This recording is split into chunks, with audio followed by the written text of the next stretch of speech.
Welcome back to Hopetales. Today, we take you on one of the most incredible true survival stories ever. Uruguayan Air Force Flight 571, the miracle of the Andes. What started as a simple rugby trip would soon turn into a fight for life against the unforgiving mountains. The story opens with soft morning light spilling across Montevideo as the young rugby players gather at the small military airfield.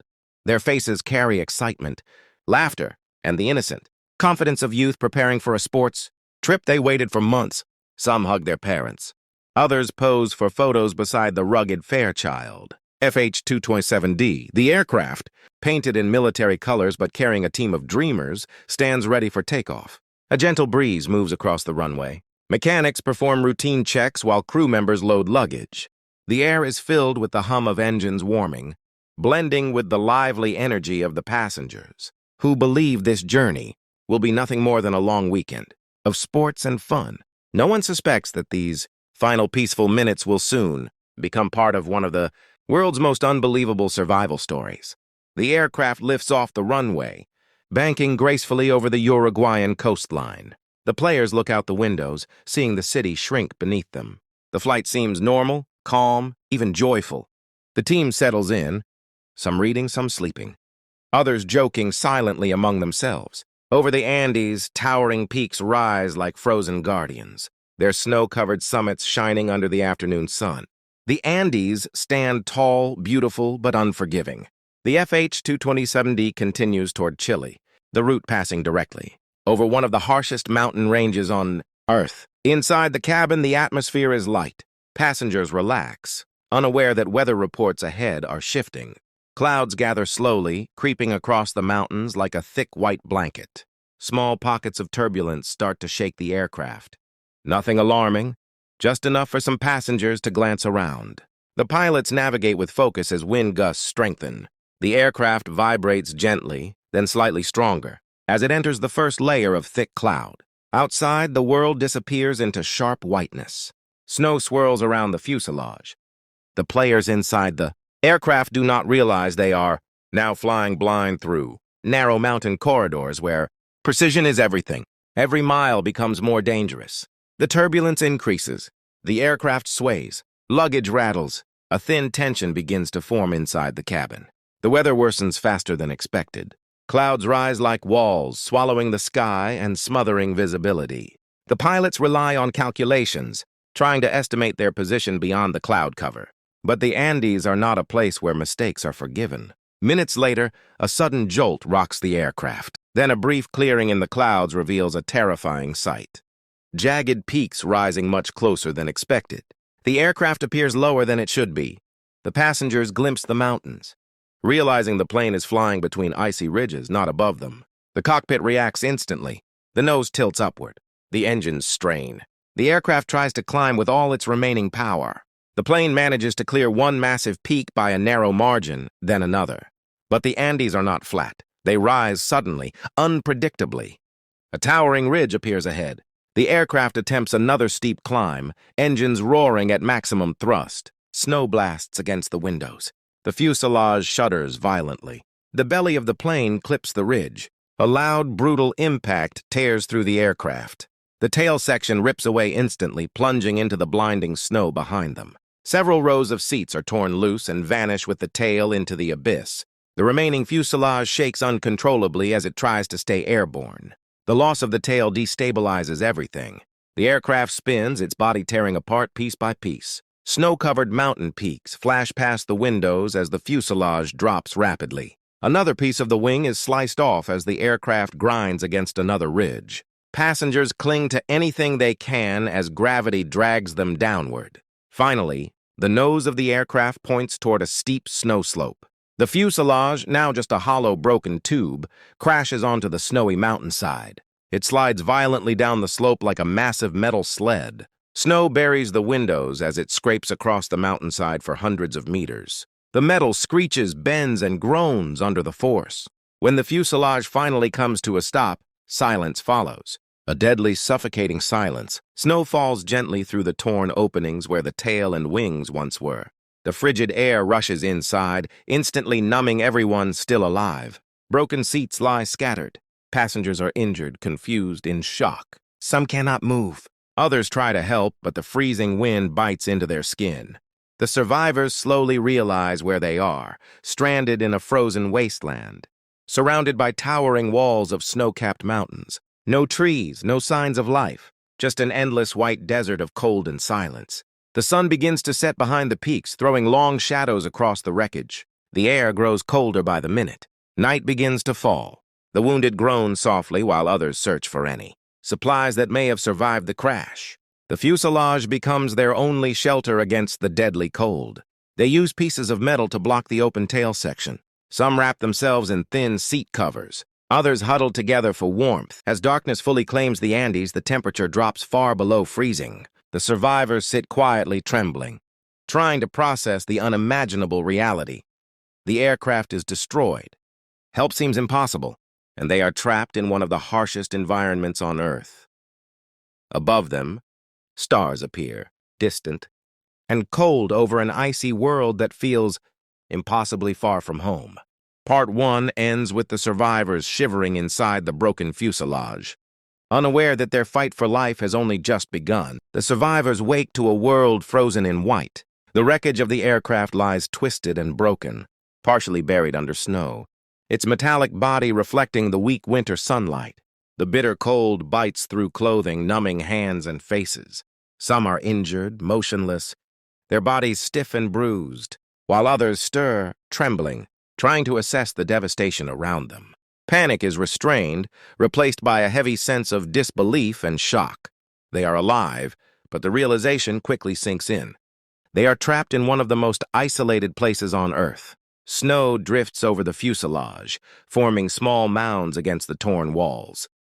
The wind howls through gaps in the metal, carrying ice crystals that sting the skin like needles.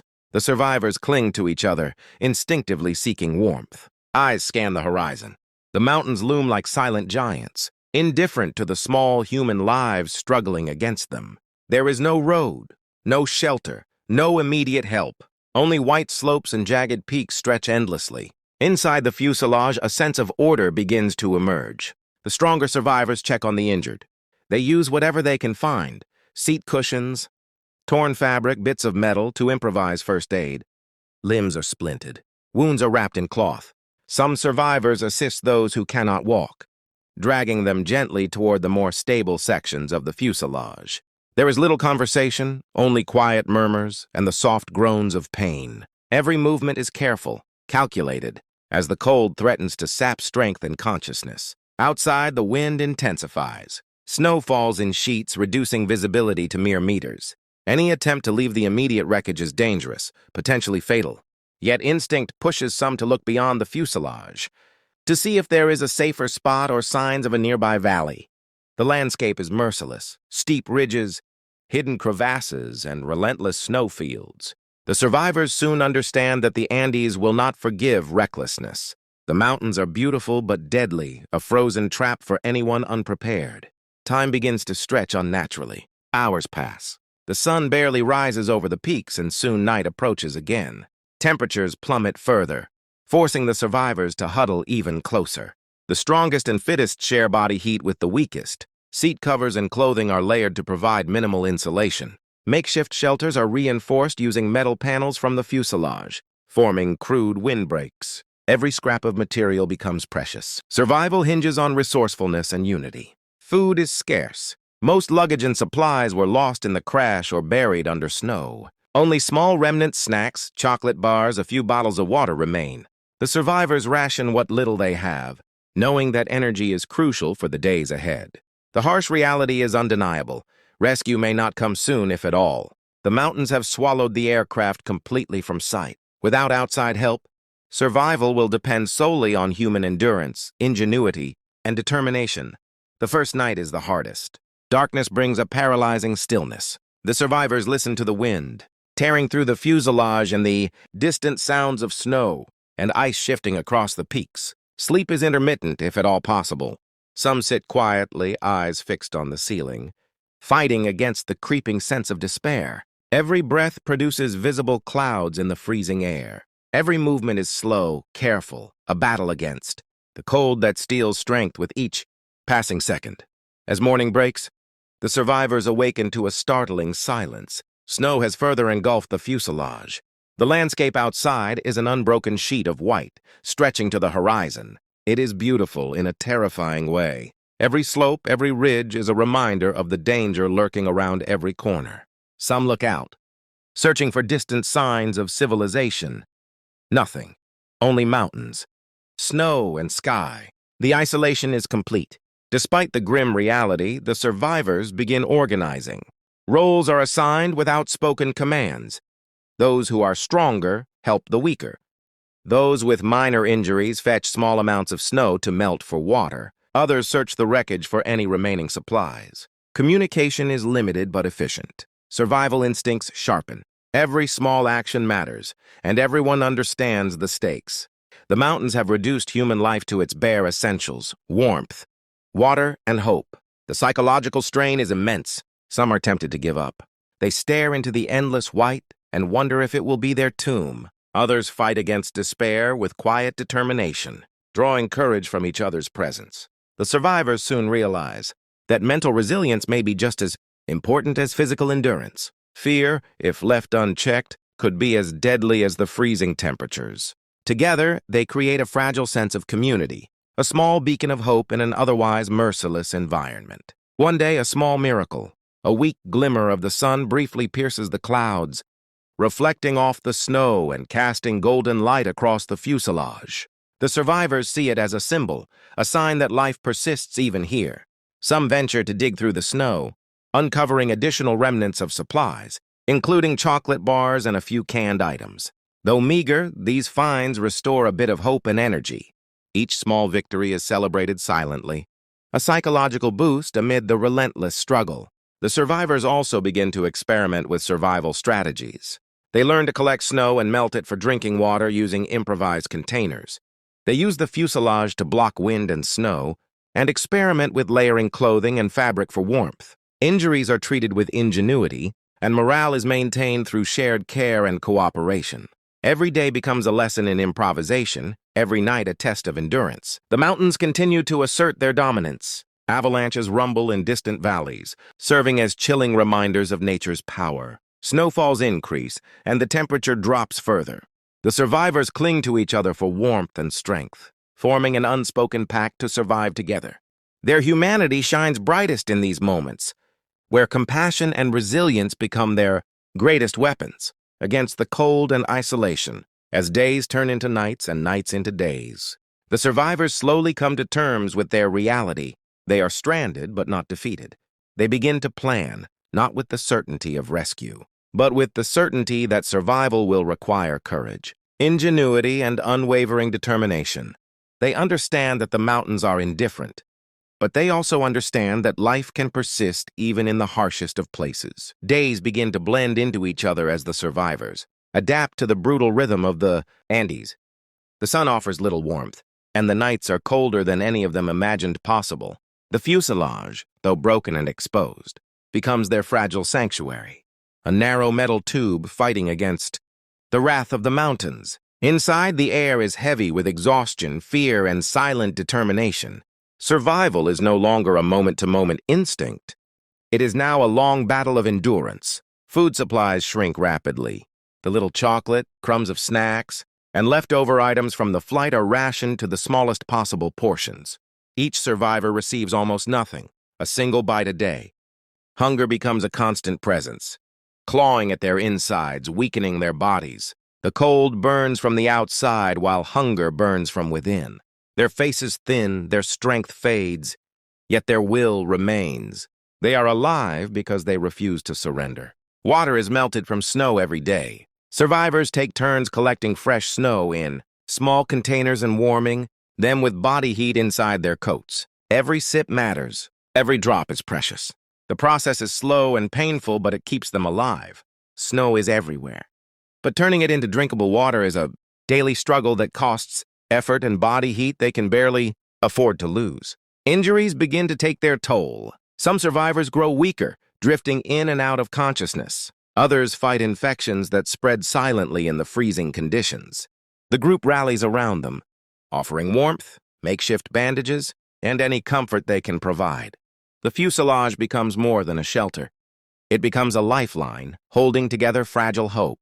Then one morning, the mountains deliver their most devastating blow. Deep in the Andes, weather changes without warning. A heavy snowfall begins, fierce and relentless. Clouds descend, turning the world into a white haze. Snow piles against the fuselage, pushing against its sides with incredible weight.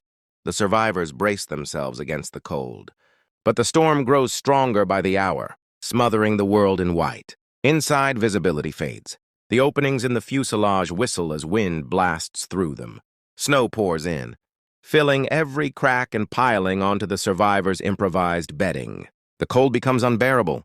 They cover themselves with seat fabric and luggage scraps, shivering violently. The snowstorm lasts through the day, through the night, and into the next morning. When it finally softens, the landscape has transformed. The outside world is unrecognizable. Deeper snow, new drifts, hidden slopes, and more danger. But the worst discovery lies inside the fuselage. Overnight, parts of the roof collapsed under the weight of the snow. Some of the injured survivors who were too weak to move are buried silently in the night. The group mourns quietly, their grief swallowed by the endless white around them. The Andes take without warning, and each loss cuts deeper than the cold. Yet the survivors do not break. Instead, they carry their fallen companions outside and place them respectfully on the snow, promising themselves that the mountains will not claim them easily. As the storm clears, the group decides it's time to act. Surviving day by day is no longer enough. They need answers. They need to know if rescue is even possible. A few survivors climb to a nearby ridge to scan the horizon. Each step is slow, exhausting, and dangerous. They sink into deep snow, slipping on hidden ice, breathing heavily in the thin mountain air. But when they reach the top, what they see crushes the last thread of hope they had been holding. Endless mountains. No signs of life. No villages, no roads, no aircraft, no civilization. Nothing but white peaks stretching as far as the eye can see. The realization hits with brutal force. They are lost in a part of the Andes so remote that no one could find them by accident, and the world likely believes they are dead. Returning to the fuselage with this truth is harder than the climb itself. Inside, the group gathers, their expressions heavy with despair. The truth hangs silently among them. No rescue is coming soon.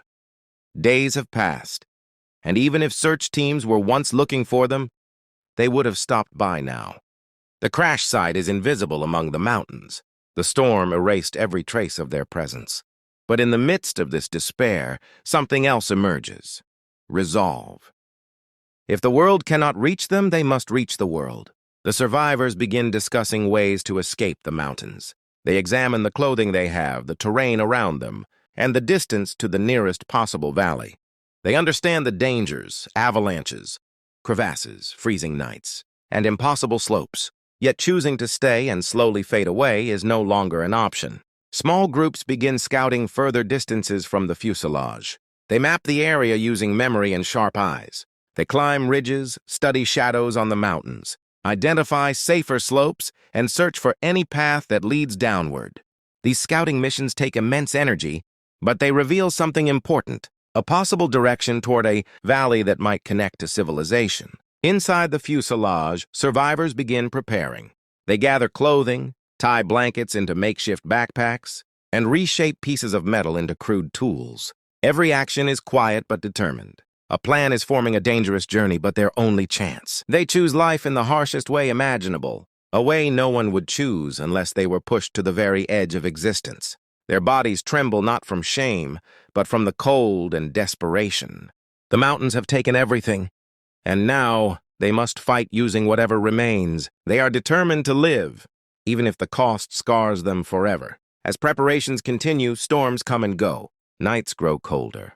The trek team slowly forms, the strongest, the fittest, the most determined. They will climb out of the Andes no matter how impossible it seems. They will walk into the mountains, into the sky, into the unknown. They will fight for all those left behind. Part 3 ends with the trek team standing outside the fuselage, staring at the towering peaks ahead, the wind cutting across their faces. Behind them, the others watch with silent hope. Ahead of them lies death, or salvation. The morning of the attempt arrives with a fragile, golden light spreading across the frozen mountains. The trek team, thin, exhausted, but unbreakably determined, stand outside the fuselage. Their clothing is layered in every possible way, patched from scraps of fabric and aircraft insulation. Their makeshift backpacks are tied with wires and torn straps. Their faces are hollow, their breath visible in the frozen air. But behind their eyes burns a fierce will that even the Andes cannot extinguish. The other survivors watch silently from the fuselage doorway. Their hope rests on the shoulders of these few, the ones strong enough to attempt the impossible. The mountain air is painfully cold, but the moment feels strangely warm, an unspoken promise that they will fight for each other until the very end. After a final silent encouragement, the trek team turns toward the mountains. Their journey begins with impossible steps. Each step through knee-deep snow drains what little strength they have left. Their bodies ache from hunger, their lungs burn from the thin air. But they push forward, leaning on each other when their legs tremble. Behind them, the fuselage grows smaller with every step until it becomes a lonely, silver speck in the snow. They climb steep ridges, gripping rocks and ice, their fingers numb and bleeding. Snow slips beneath their feet, threatening to drag them down. The sun blinds them as it reflects off endless white. The Andes feel infinite, an ocean of frozen peaks, sharp ridges and deadly valleys. But the trek team keeps moving, driven by the hope of saving those they left behind. Hours turn into days. Nights are the harshest. They dig small pits in the snow to block the wind and huddle together for warmth. Their bodies shake uncontrollably in the cold. The stars above are bright, cold, and distant like silent witnesses to their suffering. Yet every dawn brings a new spark of hope. They stand, brush snow off their makeshift clothing, and continue into the unknown. On the third day, they face a wall of ice, a towering peak that seems impossible to climb. But they have no choice. The world below offers no salvation. Their only chance is above. Step by agonizing step they ascend, gripping frozen rocks, pulling their weak bodies upward. The wind howls, threatening to throw them off the mountain. Snow blinds them. Every muscle screams, but they climb. Finally, after hours of torment, they reach the summit. And there, for the first time since the crash, the world changes. The view on the other side is not endless white. The mountains begin to descend. Valleys emerge. Brown patches of earth appear. Their hearts race. They are finally leaving the heart of the Andes. This is the moment they realize they might actually survive. Renewed with hope, they begin the descent. Each step downward brings warmer air. The snow becomes thinner. The wind slows. Their bodies, though still starving and exhausted, feel lighter with every meter they drop in elevation. Their hearts pound, not just from effort, but from the first real feeling of hope in weeks. But hope does not erase struggle. Their legs weaken dangerously. One collapses repeatedly, shaking uncontrollably, but refuses to stay down. Another suffers from frostbite, every step agonizing. Hunger gnaws at them relentlessly, but the thought of the survivors still waiting in the fuselage drives them forward. On the seventh day, they reach a valley with flowing water, the first they've seen since the crash. They drink desperately, their bodies trembling with relief. They rest under a rocky ledge, feeling the warmth of the sun on their skin for the first time in months. For a moment, the Andes seem less like an enemy, and more like a place slowly releasing its grip on them.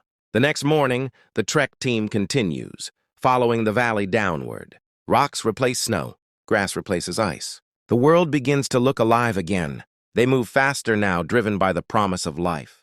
And then, in the late afternoon, they see it, small shapes moving in the distance. People. At first, they can hardly believe it. The figures appear like ghosts against the landscape. Gathering the last of their strength, they wave their arms, stumble forward, and shout with the last breath they have left. The distant figures turn. They freeze. Then they begin running toward them. The moment is surreal. Strangers embracing the survivors, holding them upright, shocked by their condition. The trek team collapses into the arms of these men, Chilean muleteers, who stare in disbelief at their thin bodies, torn clothes, and hollow eyes. They do not need to understand the entire story to know it is a miracle. The muleteers act instantly. One rides rapidly to the nearest outpost to send for help. The others give the survivors food, water, and warmth. For the first time in months, the survivors feel human, hands offering comfort instead. of cold wind offering torment. News spreads like wildfire. Rescue teams mobilize. Helicopters are prepared. The world, which had long assumed the passengers were dead, is stunned by the miracle unfolding in the Andes. The next morning, rescue helicopters lift off into the snowy mountains. The crew stares down at the impossible landscape, scanning for the broken fuselage. Then they see it, half buried in snow, surrounded by tiny figures waving desperately. The helicopter descends. Snow swirls in a whirlwind around it. The survivors shield their eyes from the wind, tears streaming as the sound of rescue fills their world. After 72 days of isolation, hunger, and unimaginable suffering, salvation has finally arrived. One by one, the survivors are lifted into the helicopter. Emotions overwhelm them: relief, disbelief, pain, joy. They grip each other tightly as the helicopter rises. The fuselage grows smaller beneath them, just as it did on the first day the trek team left. But now it is not a symbol of fear, it is a symbol of victory. As the helicopter lifts over the Andes, sunlight breaks through the clouds, casting a golden glow across the peaks. The mountains that once imprisoned, them now shine like guardians witnessing the triumph of human spirit. The world would later call it the miracle of the Andes, a story not of tragedy, but of strength, not of loss, but of the unimaginable will to live, a story of hope. The kind Hopetales was made to tell,